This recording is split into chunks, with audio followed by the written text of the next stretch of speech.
ওই ইমাম মুসলিম রাদিয়াল্লাহু তাআলা আনহু যিনি নবীর আওলাদ ছিলেন, যিনি নবীর বংশধর ছিলেন, যারা নবীদের প্রতি জুলুম সহ্য করতে পারতেন না, ওই বৃদ্ধ মহিলার প্রতি জুলুম হবে, ইমাম মুসলিম কেমন করে সহ্য করবে? বেরাদা ইমাম মুসলিম রাদিয়াল্লাহু তাআলা আনহু তলোয়ারটা নিয়ে বাবা আঙ্গিনায় বার হয়ে এসেছে। আর ইমাম মুসলিম বলতেছে, রে এজিদের সৈন্যরা শোনা রে, আজকে এই মহিলাকে আঘাত করেছে, তোরা তো জাহান্নামে যাবি, যাবে। তার আগে আমি ইমাম মুসলিম আমার সঙ্গে একবার যুদ্ধ করে নে, আমি দুনিয়াতে তোদের জাহান্নামে পাঠাইয়া দিব। বেরাদা এবার হযরত ইমাম মুসলিম রাদিয়াল্লাহু তাআলা আনহু যুদ্ধ যেন বাবা শুরু করে দিলা। একে একে কলার গাছ কাটার মতো করে কাটতে আরম্ভ করে দিয়েছে। এরা এখন যুক্তি করে নিয়েছে, এইভাবে যদি আমরা একে একে ইমাম মুসলিমের কাছে যাওয়া তো দূরের কথা, আমরা সবাই একসঙ্গেও যদি চলে যাও, তবে ইমাম মুসলিমকে লড়াই করে পারা যাবে না। অতএব শক্তির বলে লয়, কৌশলে তাকে আমাদের আইতে নিয়ে আসতে হবে। ভাইরা আমার নবীর আওলাদ জিনারা ছিলেন, তিনারা কূটনীতি রাজনীতি বাবা বুঝতেন না। যারা চতুর চালাক ছিলেন তারা বাবা কূটনীতি রাজনীতি বুঝতো। এবার ওই আপনার ইয়াজিদের সৈন্যরা বলল, ইমাম মুসলিম শোনো, আমরা যুদ্ধ করে তোমাকে পারবো না, তবে একটা কথা তোমাকে দিতে পারি। বলে কি কথা? বলে তোমার ছোট্ট ছোট্ট দুইটা সন্তান আছে, মোহাম্মদ আর ইব্রাহিম আছে।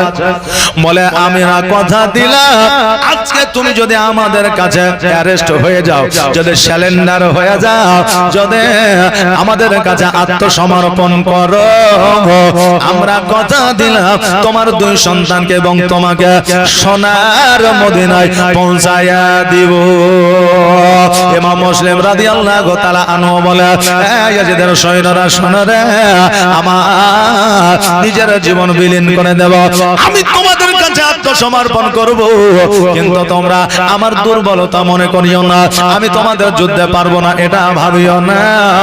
আজকে প্রাণের মায়া জানের মায়া করে আমি তোমার কাছে অ্যারেস্ট হয়েছি এটা মনে করিও না।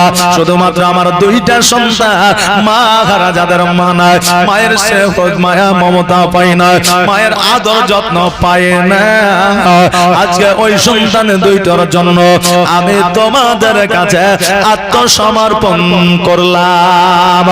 আজকে আমার নবী বলে দিয়েছে, যাদের বাবা না জগতের মধ্যে সন্তানেরা এতিম, ওই সন্তানের মা যদি বেঁচে থাকে, সন্তানের মা যদি সন্তানের দিকে লক্ষ্য করে, ওই মা যদি আর জিন্দেগিতে বিবাহ না করে, আল্লাহ রাসূল বলে দিয়েছে তার জন্য জাহান্নাম হারাম হয়ে যাবে। জোরে বলেন সুবহানাল্লাহ। যদি মা মারা যায়, বাবা যদি বেঁচে থাকে, যদি ওই বাবা যদি বিবাহ দ্বিতীয় না করে, তবে ওই বাবার জন্য জাহান্নাম হারাম হয়ে যাবে। বাবারে মশলা আমি দিতেছি না, তবে যদি তার প্রয়োজন থাকে তবে সে বিবাহ করতে পারে। এখনো বিবাহ করব না, আর তলে তলে গুনাহ করবেন, জান্নাত পাওয়া তো দূরের কথা, জান্নাতের খুশবুও পাবে না। কথা বুঝতে পারলেন না? জি বাবা, এই জন্য বেরাদার আপনাদেরকে বলে দিয়ে যা, ওই রকম আমার ইমাম মুসলিম বলতে আছে, আমার সন্তান দুইটা হলে মায়ের স্নেহ পাই না, মায়ের যত্ন পাই না, মায়ের আদর পাই না। আরে ইয়াজিদের দলেরা, আজকে আমার সন্তানের জন্য আমি তোমাদের কাছে আত্মসমর্পণ করলাম। পৃথিবীতে এমন বাবা না, এমন মা না যে নিজের জান বাঁচানোর জন্য সন্তানকে মৃত্যুর মুখে ঠেলে দেবে। আছে কয়েকদিন আগে কৃষ্ণপুর রেল স্টেশনে সন্তান রেল লাইনের তলে পড়েছিল, সঙ্গে সঙ্গে বাবাও নেমে গিয়েছিল, সন্তান এবং বাবা দুইটাই বেঁচে ছিল। ফেসবুকে দেখেছেন, এই যে অনেকে দেখেন, দেখেছেন দুইজনই বেঁচে ছিল, কিন্তু সন্তান পড়েছিল রেল লাইনের তলে। বাবার ঝাঁপ দেওয়ার কি দরকার ছিল? কারণ ওই সময়ে বাবার প্রাণের চাইতে সন্তানের প্রাণটার মূল্য প্রাধান্য বেশি দিয়েছিল। এই জন্য ইমাম মুসলিম বলে, শুধুমাত্র আমার ইয়েতিম সন্তানের জন্য আমি তোমাদের কাছে আত্মসমর্পণ করলাম, নইলে তোমার বংশ কেন, তোমার গোটা দেশ আমাকে পরাজয় করতে পারতো না। আজকে এদের যদি মা থাকতো, আমি তোমাদের কাছে আত্মসমর্পণ করতাম না। কেননা এই বাচ্চা দুটোর দিকে আমি তাকাইলে আমার নবীর কথা মনে পড়ে, কারণ আমার বাচ্চা দুটো এতিম, আমার নবীও ছিলেন এতিম। জোরে বলে সুবহানাল্লাহ। যেন বলছে আমি এতিম হয়ে কাঁদি না কেন, তোমরা বলতে পারো আমি এতিম হয়ে কাঁদি না কেন, তোমরা বলতে পারো। এতিম ছিলেন আমার নবী, এতিম আমিও। নেই বাবা মা আমার, নেই যে বাড়ি ঘর, নেই বাবা মা আমার, নেই যে বাড়ি ঘর, আমার মতো কপাল পোড়া নেই তো ভবে, তবু মনে নিয়ে যন্ত্রণা, তবু মনে নিয়ে সান্ত্বনা কাটায় দিনেরা, তবু মনে নিয়ে সান্ত্বনা কাটায় দিনেরা। এতিম ছিলেন আমার নবী হযরত মুহাম্মদ, এতিম ছিলেন আমার নবী হযরত মুহাম্মদ। আমি এতিম হয়ে কাঁদি না কেন, তোমরা বলতে পারো আমি এতিম হয়ে কাঁদি না কেন, তোমরা বলতে পারো। এতিম ছিলেন আমার নবী, এতিম আমিও। বাবা দে ভাইরা, ইমাম মুসলিম রাদিয়াল্লাহু তাআলা আনহু চিন্তা করে, আল্লাহ গো, আজকে দুই সন্তানের দিকে তাকাইয়া আমি এজেদের কাছে আত্মসমর্পণ করলাম, যদিও তাদের কথার কোনো দাম নাই, মান নাই, তারা কখনো কি বলে তারা নিজেও জানে না। ইমাম মুসলিম রাদিয়াল্লাহু তাআলা আনহু বলে, আমি নিজেকে আত্মসমর্পণ করলাম। ঢাল বাবা কেড়ে নিল, তলোয়ার নিয়ে নিল, আর পেছন দিকে হাত করে যেন হাত দুটাকে বেঁধে দেওয়া হলো। সারা কুপার মধ্যে রাস্তা দিয়া হাঁটায়া হাঁটায়া ইয়াজিদের দরবারে নিয়ে যাওয়া হলো। এবার ইয়াজিদ ও যেন বলতে আছে, ইমাম মুসলিম শোনো রে, আজকে তুমি ইমাম হোসেনকে চিঠি পত্র লিখে দিয়ে যা। শোনো, আজকে আমি যে সিংহাসনে আছি, আজকে সিংহাসনের কারণে আমি যে জায়গাতে আছি, এই জায়গার কারণে আজকে জগতের মধ্যে তোমাকে বেঁচে থাকতে দেওয়া হবে না, অতএব তোমার প্রাণ কেড়ে নেওয়া হবে, তোমাকে কতল করে দেওয়া হবে। ইসলামিক মানুষ যারা, শরীয়তি মানুষ যারা, মুসলমান যারা, মুমিন আপনার কতল হইলে তাদেরকে বাবা শহীদ বলা হয়, কিন্তু বেধর্মীক যারা তারা কিন্তু কতলি বলে, শহীদ কিন্তু বলে না। আমাদের ঘরে এমন মুসলমান আছে যারা শহীদদের কেউ মৃত্যু বলে ঘোষণা দেয়, একবার আওয়াজ দিয়ে বলে নাউজুবিল্লাহ। শহীদেরা তো দূরের কথা, যারা নবের কালেমা পড়ে মৃত্যু বরণ করে তাদের লাশ পোকামাকড়ে খাইতে পারে না। একবার জোরে বলা যাবে না সুবহানাল্লাহ। বাজে ভাইরা, তাই আজকে জগতের মধ্যে শাহরুখ খানের দিওয়ানা হয়েন না, আজকে দেবের দিওয়ানা হয়েন না, আজকে কোন নেতার দিওয়ানা হয়েন না। দিওয়ানা যদি হতে হয় আমার নবীর দিওয়ানা হয়ে যায়, এই জগৎ মঙ্গল হবে, পরের জগৎ মঙ্গল হবে, বলেন ইনশাআল্লাহ। হ্যাঁ বাবজি ভাইরা, আজকে তিনারা নবীকে ভালোবেসে নিজের জীবন দিয়েছে, এটা ঠিক, কিন্তু কিয়ামত পর্যন্ত ইতিহাসের পাতায় তাদের নাম কানা বাবা জল জল করবে। আজকে ইমাম মুসলিম রাদিয়াল্লাহু তাআলা আনহু বলে, ইয়াজিদের শোনো রে, আজকে এরা আমাকে কথা দিয়েছে আমাকে আমার সন্তানকে মদিনায় পৌঁছায় দেবে। ইয়াজিদ রে, আজকে আমাকে তোমরা শহীদ করে দাও, কোনো দুঃখ ব্যথা বেদনা যন্ত্রণা আমার হবে না, হাসি মুখে খুশি মুখে আমার প্রাণ তোমার তলোয়ারের আগে আগায়া দেব, গর্দান আগায়া দেব, কিন্তু একটা রিকোয়েস্ট তোমার কাছে, আমার সন্তানকে তোমরা সোনার মদিনায় পৌঁছায়া দিও। আজকে 3টা ওসিয়ত আমার তোমরা পূরণ করে দিও, আর আমার জীবনের মায়া দয়া রইবে না। বলে কি ওসিয়ত বলো? বলে ওসিয়তটা পালন করবে। বলে আগে শুনি কি ওসিয়ত, আগে তো বলো। বলে পূরণ করে করব কি করব না সেটা আমার ব্যাপার, ওসিয়তটা আগে বলো শুনি। আমার ইমাম মুসলিম বলল 1 নম্বর ওসিয়ত হলো আমার কচি কচি 2টা নূরানিময় চেহারাওয়ালা সন্তান মুহাম্মদ ইব্রাহিম তাদেরকে মদিনায় পৌঁছায়া দিও। দ্বিতীয়ত হইলো আমার এই কুফাতে থাকার কারণে কিছু কিছু জায়গায় ধার দেনা হয়ে গেছে, বাকি হয়ে গেছে, আমার ঢালটা তালওয়ারটা বিক্রয় করে আমার ঋণগুলো পরিশোধ করে দিও। আর 3য় নম্বর হলো আমাকে শহীদ করার পরে আমার লাশটাকে আমার দেহটাকে দূর করে ছুড়ে ফেলে জঙ্গলে দিও না, আজকে আমাকে অন্যথায় ছাদের উপরে রেখে দিও না, আজকে খালি রাস্তায় ফেলে রেখে দিও না, আমার জন্য একটু কাফন দাফনের ব্যবস্থা করে দিও। এবার ইয়াজিদ কত বড় জাল্লাদ একবার দেখে, হায় রে আমাদের ঘরে কিছু মুসলমান আছে যারা ইয়াজিদকে আপনার রাদিয়াল্লাহু তাআলা আনহু বলে জোরে বলেন নাউজুবিল্লাহ, অনেকে ইয়াজিদের প্রশংসা করে, নাম করে, আজকে তারা কি এই ইতিহাস পড়ে না? তারা কি বই পড়ে না? তারা কি ন্যূনতম জ্ঞান অর্জন করে না? যে ইমাম মুসলিমকে বলেছিল, ইমাম মুসলিম রে তোমার সন্তানকে মদিনায় পৌঁছায় দিব এটার গ্যারান্টি দিতে পারবো না, তোমার লাশটাকে দাফন কাফন করব এটারও গ্যারান্টি দিতে পারবো না, তবে ঢাল আর তালওয়ার খানাকে বিক্রয় করে তোমার ঋণ পরিশোধ করে দিব, কেননা এতে আমার রাজত্বের উপকার আছে। বাবা ওই ইয়াজিদের মন ও মানসিকতা কেমন ছিল একবার দেখেন।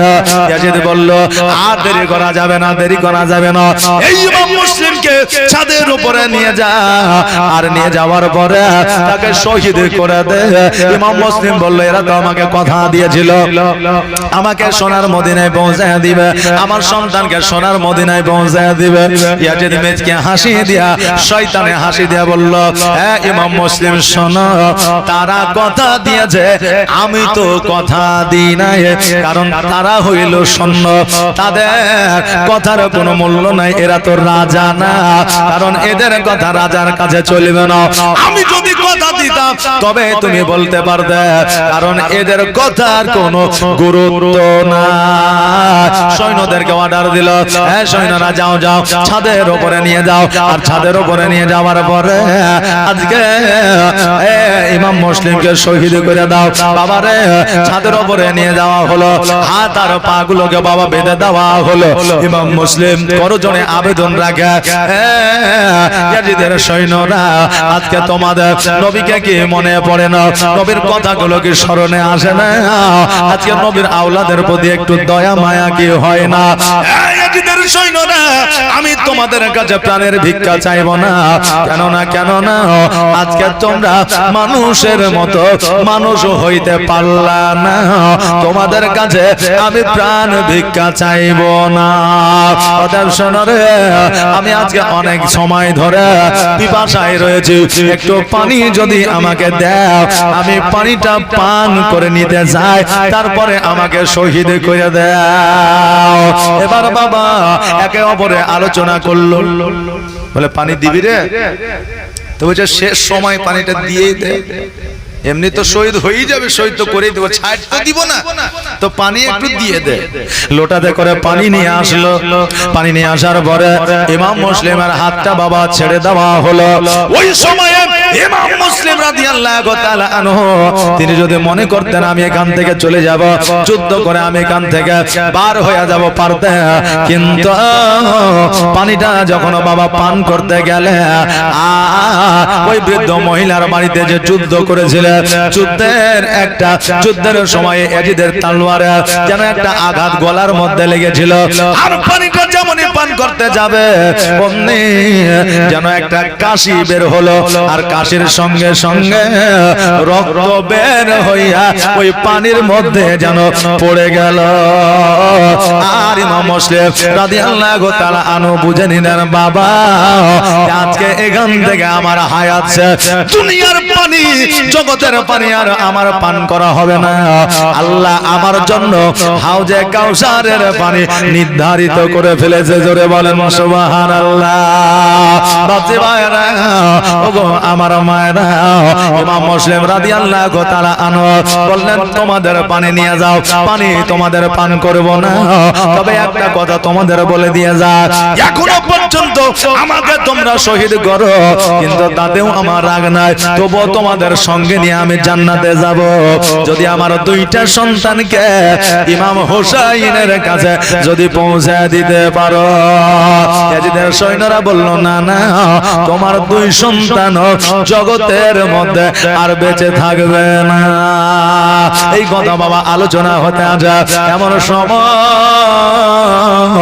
একজন সৈন্য বলল, কথা বলে আর কি হবে, যত জগতের মধ্যে আর থাকবে না, দেরি নয়, দেরি নয়, গল্প আর কথা নয়, তালওয়ারটা বাবা চালিয়ে দাও। যেমন এই কথা বলেছে, অমনি একজন সৈন্য ইমাম মুসলিম রাদিয়াল্লাহু তাআলা আনহু গলার মধ্যে যেন বাবা ছুরিটা চালিয়ে দিয়েছে। আর যেমন চালিয়ে দেওয়া রে বাবা, ধর থেকে মাথাটা যেন আলাদা হইয়া ছাদের উপর থেকে মাথাটা যেন ছাদের নিচে পড়েছে। ইমাম মুসলিম রাদিয়াল্লাহু তাআলা আনহু দুই চোখের পানি ছেড়ে দিয়ে বলে, ভাই হোসাইন রে,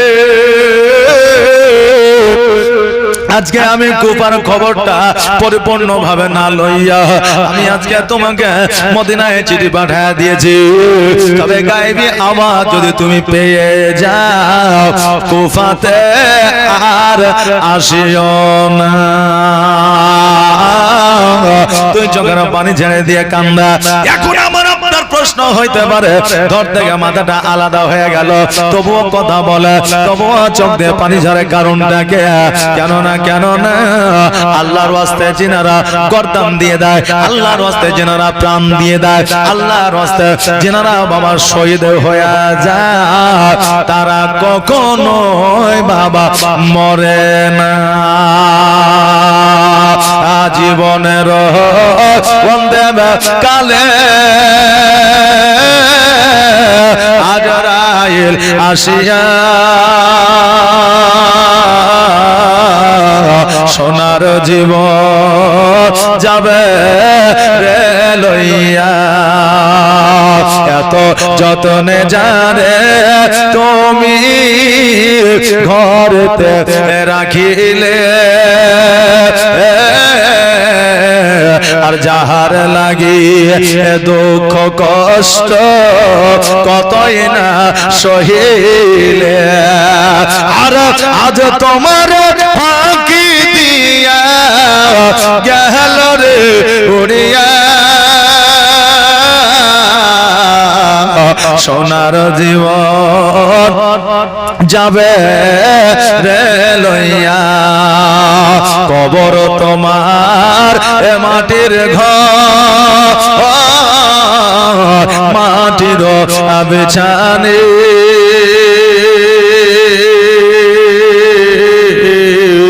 চতুর্দিকে মাটি তোমার বাঁশের ছাউনি, কবর তোমার মাটির ঘর, মাটির বিছানে চতুর্দিকে মাটি তোমার বাঁশের ছাউনি, আর কেমন করে রইবি রে ভাই ওই অন্ধকার কবরে, সোনার জীবন যাবে রে লইয়া।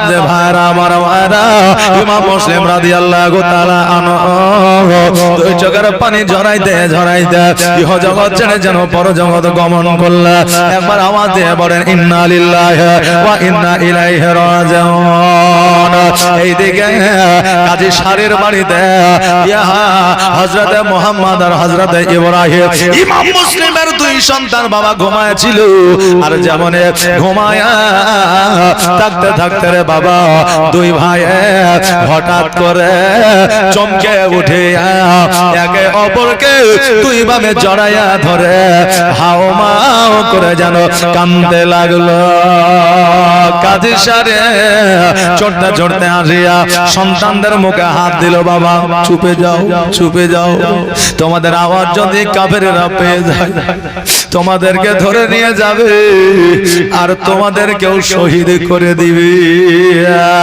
বাচ্চা বাচ্চা দুই সন্তান বলে চাচা গো আজকে আব্বাকে আমরা দেখতে পাই না আজকে আব্বা আমাদের সঙ্গে দেখা করতে আসে না ওগো চাচা আমরা যখন বিছানায় ঘুমাইয়াছিলাম আমরা স্বপ্নের মাধ্যমে দেখলাম আমার আব্বাকে শহীদ করে দিয়েছে আরেকজন ভাই বলে ভাই রে তুমি যে স্বপ্নটা দেখেছো আমিও সেই স্বপ্নটা দেখেছি ভাই রে আমার নবী বলে দিয়েছে আওলাদে রাসূল যারা হয় তাদের স্বপ্ন কখনো মিথ্যা হয় না চাচা গো সত্যি করে বলো আমাদের আব্বা কোথায় আছে চাচা আজকে যতক্ষণ পর্যন্ত না বলিবা আমাদের দুই ভাইয়ের কলিজায় শান্তি আসবে না গো চাচা আমরা শান্তি পাইব না মদিনা মদিনা করে আমার আব্বা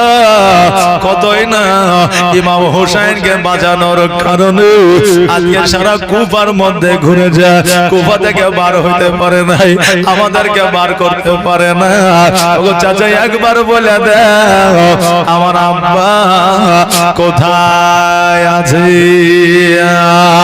কাজী শারীর বলে বাবা তোমরা চিন্তা করিও না তোমাদের আব্বা আসবে বাবারে আজকে কাজী শারীর চিন্তা করিল আজকে বাচ্চা দুটোকে যদি সত্য কথা বলে দেয় তারা হাউমাউ করে কান্না করবে আর কাফেরের লোকেরা ইয়াজিদের লোকেরা কান পেতে আছে খবর যদি পায় বাচ্চা দুটোকে ধরে নিয়ে যাবে এই জন্য কাজী শারীর যেন কথাটা বললো না এখন কাজী শারীর মনে মনে চিন্তা করে ইমাম মুসলিমকে শহীদ করে দিয়েছে এই বাচ্চা দুটোকে আর রাখবে না তবে কুফাতে আর রাখা যাবে না সুন্দর করে গোসল বানিয়ে দিয়েছে খাবার অনেক রকমের যেন বাবা খাবার রেখেছে কুরবানি ছাগলকে যেমন আমরা খাবার খাওয়ায় গোসল বানিয়ে দিই আমরা যেন মালা পরাইয়া দিই ওই রকম বাচ্চা দুটোকে নতুন পোশাক দিয়েছে যেহেতু কুফা থেকে মদিনায় পাঠাইয়া দিবে যেহেতু নবীর মেহমান ওই বাচ্চা দুটোকে খাইতে দিয়েছে খাবার যেমন এই বাচ্চারা মুখে দিতে যাবে অমনে অপর ভাই যেন দুই চোখের পানি ছেড়ে দিয়ে কান্দে ভাই এই খাবার কেমন করে খায় আমার আব্বাকে না দেখা যায় দ্বিতীয় ভাই উনিও যেন খাবারটা রেখে দিলা আর খাবারটা রেখে দেওয়ার পরে কাজী শারীরকে ডাক দিয়া বলে চাচা গো আমাদের রাত্রি বেলায় বললেন না সকাল বেলায় বললেন না আপনার পা দুখানা ধরে বলে আমার আব্বা কোথায় আছে একবার বলে আমাদের মনে শান্তি পাই না আমাদের দিলে শান্তি পাই না আমাদের চোখের পানি বন্ধ হয় না একবার বলে আমার আব্বা কোথায় আছে কাজী শারীর বলল বাবারে আজকে তোমাদের যে মান ও সম্মান সারা পৃথিবীর মানুষ দিতে পারবে না অতএব আমার পদধূলি তোমাকে নিতে হবে না আজকে তোমাকে সত্য কথা না বলে আমি থাকতে পারলাম না বাবা আজকে তোমাদের সত্য কথা আমি বলে দিয়ে যাই আজকে থেকে কিয়ামত পর্যন্ত তোমার বাবা আর তোমাদের কোলে নেবে না ইব্রাহিম মুহাম্মদ উম্মত বলে খোঁজ নিবে না। আজকে তোমরা খেয়েছো না খাও নাই এই কথা শোনার জন্য তোমার আব্বা আসবে না। আজকে তোমার আব্বা তোমাদের কোলে নিয়ে কপালে চুম্বন করবে না। বাবা রে, তোমার বাবা জগতের মধ্যে না ওই ইয়াজিদের দলেরা শহীদ করে দিয়েছে। যেমন এই কথা বলা বাচ্চা দুটো আব্বা আব্বা বলে কান্না শুরু করে দিয়েছে। বাবারে, এমন কোন সন্তান জগতের মধ্যে আছে বাবার মৃত্যুর খবর শুনে তার চোখে পানি আসবে না? আর বাড়ির পাশে বাবার কবর তবু দেখা হয় না। আজ বাবা আমার ভুলে গেলে ভোলা তো যায় না। ওই দুই সন্তান হাউমাউ করে কাঁদে। কাজী সারি যেন তাদেরকে বুকে নিয়ে বলে, বাবা কাঁদিও না, কারণ তোমাদের কান্না যদি শুনে না তবে ইয়াজিদের দলের লোকেরা তোমাদেরকে ছাড়বে না। ওই কাজী সারে তাদেরকে খাওয়ায়া দাওয়ায়া সুন্দর করে বুঝায়া রাস্তা যেন বুঝা দিলা, বলে এখান থেকে টানা পশ্চিম দিকে রওনা হয়ে যাবে। ওই জায়গায় তোমরা সারা রাত যদি যাও তবে তোমরা সোনার মদিনায় পৌঁছে যাবে। এখন কথা হলো দায়িত্বটা দিয়েছিল কাজী সারিরকে, কিন্তু আবার কাজী সারি তার সন্তানকে দায়িত্বটা দিয়েছিল। কথা বুঝতে পারলেন? এই জন্য যদি কেউ ওসিয়ত করে যায় নিজে পালন করার চেষ্টা করবেন, কারণ আপনার মধ্যে যে গুরুত্বটা থাকবে, আপনি যাকে দায়িত্ব দিবেন তার মধ্যে সেই গুরুত্ব থাকবে না। থাকবে? থাকবে না। এই জন্য আপনাকে আপনার বাপ মা আত্মীয় স্বজন যদি ওসিয়ত করা যায় ওই ওসিয়তটা নিজে পূরণ করার চেষ্টা করবে। কাজী সারির একটা ভুল করেছিল, ওই ভুলটা হইল আজকে ওই বাচ্চা দুটোকে নিজে মদিনায় না পৌঁছে দিয়া তার সন্তানের কাছে দায়িত্ব দিয়েছিল। বাবারে, আমি বৃদ্ধ হয়ে গেছি, আজকে তুমি জওয়ান আছো, বাচ্চা দুটোকে কোলে করে লইয়া একটু সোনার মদিনায় পৌঁছায়া দিও।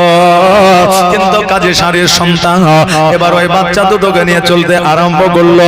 চলতে চলতে এবার যাওয়ার পরে তার কাছে একটা খবর আসলো যে কুফা থেকে কাফেলা মদিনাতে যাবে।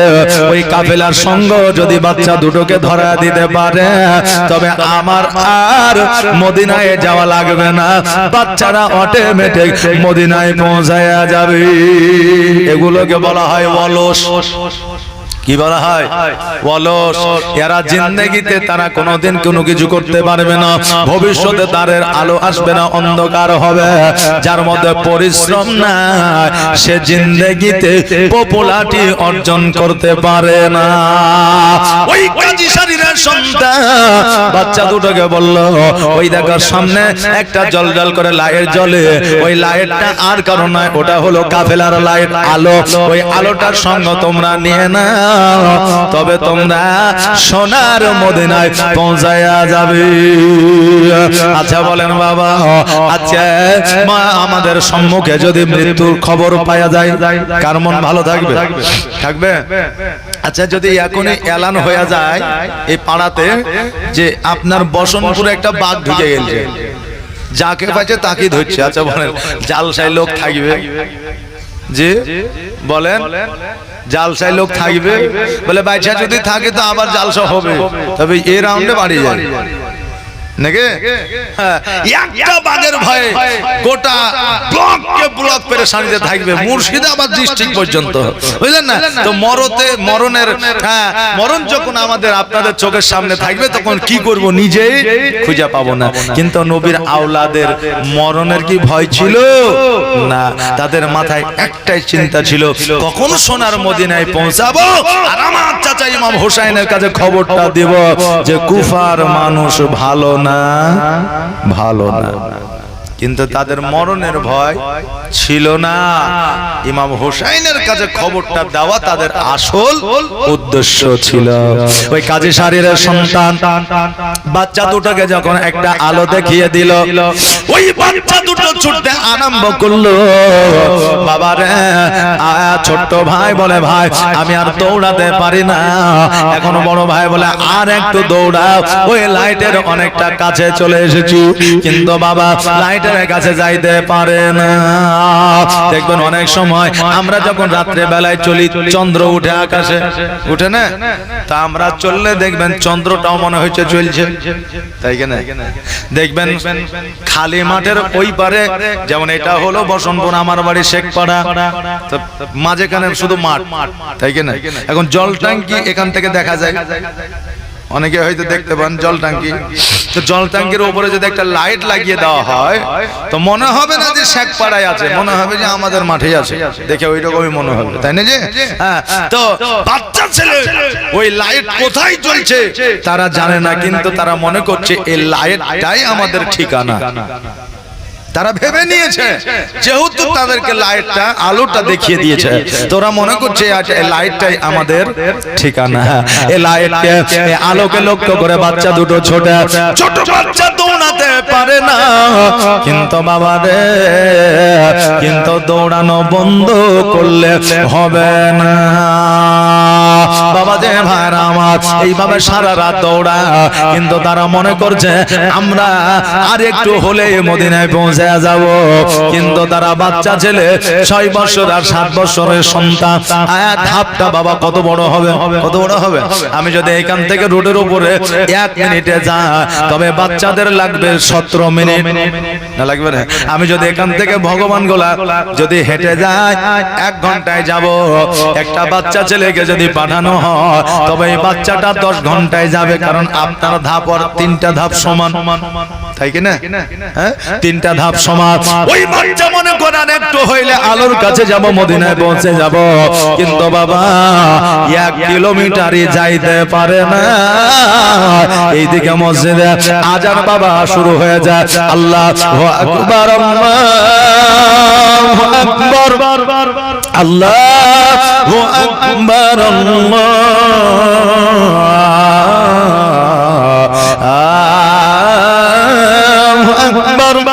আশহাদু আল্লা ইলাহা ইল্লাল্লাহ,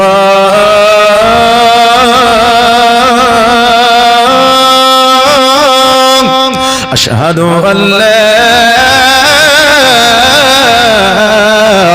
ইলাহা ইল্লাল্লাহ,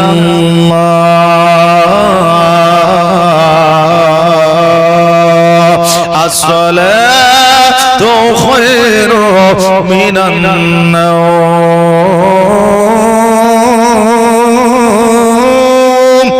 আসসালাতু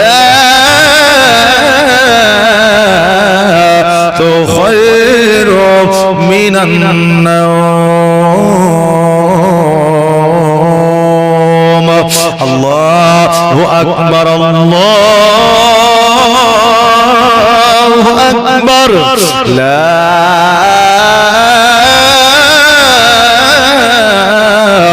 ইলাহা ইল্লাল্লাহ।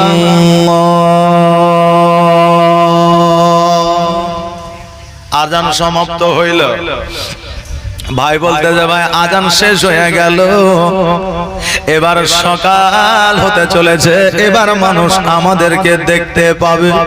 কারণ আজানের পরে জামাত হয়ে গেলে দেখবেন দূর থেকে মানুষ দেখালে বোঝা যায় না, যায় না? দেখলে বোঝা যায়। আজানটা বা পূর্ণাঙ্গ দিলাম না, পুরোপুরি দিলাম না, কেন? আজানটা যদি পুরোপুরি দিতাম তো অনেক বুড়া মানুষরা যে এখন বিছানা লিয়েছে, ঠান্ডা দিন আবার আজকে বুঝলেন না, 2 দিন 3 দিন গরমে ঘুম হয়নি, আজকে একটু তৃপ্তিদায়ক ভাবে ঘুম মারবে। আর যখন আসসালাতু খায়রু মিনান নাওম শুনেছে, চট করে উঠে যাবে, বাপরে এখনই ঘুমালাম, ফজর হয়ে গেল, উজু করে বসে থাকবে, এদিকে ফজরের ওয়াক্তই আসছে না। হ্যাঁ, তো সকালবেলা বলে তোরা আচ্ছা মলবিলি হেজিলে যায় 9টার সময় দিয়ে ফজরের আজান। হ্যাঁ, এই জন্য বাবা পূর্ণাঙ্গ আজান দেওয়া যাবে না। হ্যাঁ, এই জন্য আপনাদেরকে একটু বোঝানোর জন্য আজানটা একটু তুলে ধরলাম। বাচ্চা বলে, ভাই রে আজকে সম্মুখে আমরা আর যাব না, আমরা সম্মুখে গেলে আমাদের মানুষ দেখতে পাবে। ইয়াজিদের লোকের দলেরা যদি আমাদের দেখতে পায় আমাদেরকে পুনরায় ধরে পাকড়াও করে নিয়ে যাবে। বড় ভাই বলতেছে ভাই একটু দাঁড়াও, আমরা দৌড়াতে দৌড়াতে কত দূর আসলাম, একবার একটা মানুষকে জিজ্ঞাসা করতে হবে, কেন চিহ্নিত তো করতে হবে যে আমরা কত দূর আসলাম আর মদিনা যেতে কতক্ষণ লাগবে, চিহ্নিত আমাদের করতে হবে, বুঝলেন? তো এই চিহ্নিত করার জন্য দাঁড়িয়ে আছে একজন মুরব্বী, চলে আসে, বলে চাচা আচ্ছা এই জায়গাটা কোন জায়গা একটু বলতে পারবে? তো যে তোমরা কোথা থেকে আসছো? বাচ্চা ছেলে তোমাদের মা নাই, বাপ নাই, আত্মীয় নাই, স্বজন নাই, ছোট ছেলে, তোমরা হারিয়ে যাবে না, কোথা থেকে আসছো? সে কিন্তু জানে না যেটা নবীর আওলাদ। আর ওরা পরিচয় যদি দিয়ে দেয় তো আবার নিজেদের কাছে যদি পৌঁছে দেয় এই ভয়ও আছে, কথা বললেন? তাই জন্য বলছে যে চাচা আমরা মদিনায় যাব, তো আমাদের মদিনা যাইতে আর কতক্ষণ লাগবে? তো বলছে খেপার পেটের খেপা নাকি তোমরা, তোমরা এখন কুফাতি আছো, এখন ওই মদিনা যাইতে অনেক সময় লাগবে, অতএব মদিনার দিকে আগে হাঁটো, তারপরে মদিনার কথা বুঝলো। জি এখন আমি আরবে যাব, এখন আমি বসন্তপুরে বাড়ি, বসন্তপুরে আছি, দিয়ে আমি কারো কাছে গল্প করছি যে আমি আরবে যাব, যাইতে কতক্ষণ লাগবে? তো বলে পাগলা আগে পাসপোর্ট ভিসা কর, তারপরে পুলিশ নাকি? হ্যাঁ, তো ও তো আর আসল ঘটনা ইতিহাস তো জানে না। তো তোমরা এখনো কুফাতেই আছো, মদিনা বহু দূর। কত দূর? অনেক দূর। ছোট ভাই বলছে ভাই আমাদের মদিনায় মনে হয় আর যাওয়া হবে না। বড় ভাই দুই চোখের পানি ছেড়ে দিয়ে বলে ভাই এইরকম কথা কেন বলো? ছোট ভাই তুমি এই কথা কেন বলতে আছো একবার বলো। বড় ভাই বলে ভাই রে তোমার জবান থেকে এই কথা কেন বার হয়? ছোট ভাই বলে ভাই গো আমরা সারা রাত মদিনার দিকে দৌড়ালাম, আমরা মদিনায় পৌঁছানো তো দূরের কথা, মদিনা রাস্তা খুঁজে পাইলাম না। আমি এখান থেকে বুঝতে পারি, জানতে পারি আমার মদিনায় হয়তো আর যাওয়া হবে না। কত বড় আশা থাকিলে রে বাবা মদিনার দিকে রওনা হওয়া যায়। আমার নৌকার মাঝে পার করে দে, হেলা করিস না, যাবো আমি জিয়ারতে সোনার মদিনা। ভালো লাগছে? শুনবেন? শুনবেন কি না? যদি শুনেন তো মা আলাইনা বুঝলাম না বুঝলাম।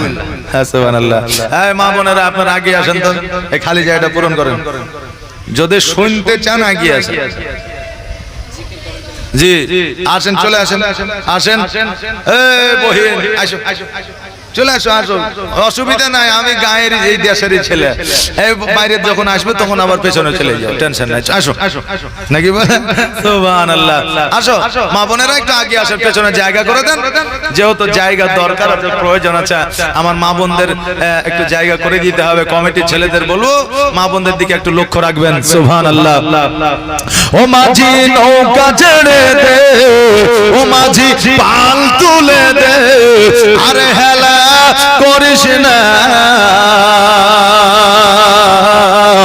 আর ছেড়ে দে নৌকা মাঝি যাব মদিনা, আমি দেখব মদিনা, আমি যাইব মদিনা। মক্কায় নবী এলো মা আমিনার ঘরে, হাসিলে হাজার মানি, কাঁদিলে মুক্তা ঝরে। জোরে বলা যাবে না সুবহানাল্লাহ? আর আওয়াজ দিয়ে বলা যাবে না সুবহানাল্লাহ? মক্কায় নবী এলো মা আমিনার ঘরে, হাসিলে হাজার মানি, কাঁদিলে মুক্তা ঝরে। আর দয়ার নবী যার সহায়, আর দয়ার নবী যার সহায়, তার কিসের ভাবনা?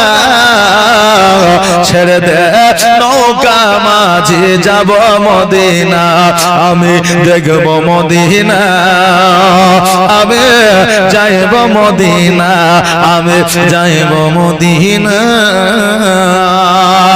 আমি দেখব মদিনা।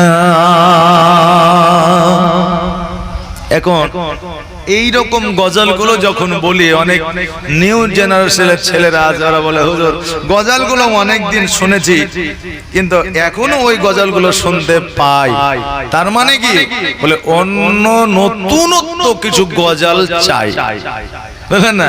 তো নবীর শানে নাত গজল যখনই পড়ি তখনই আমাদের নতুন লাগে। তোমার চাইতে আমার কাছে পুরনো হওয়া দরকার ছিল, কিন্তু আমার কাছেই যখনই গাই তখনই ভালো লাগে।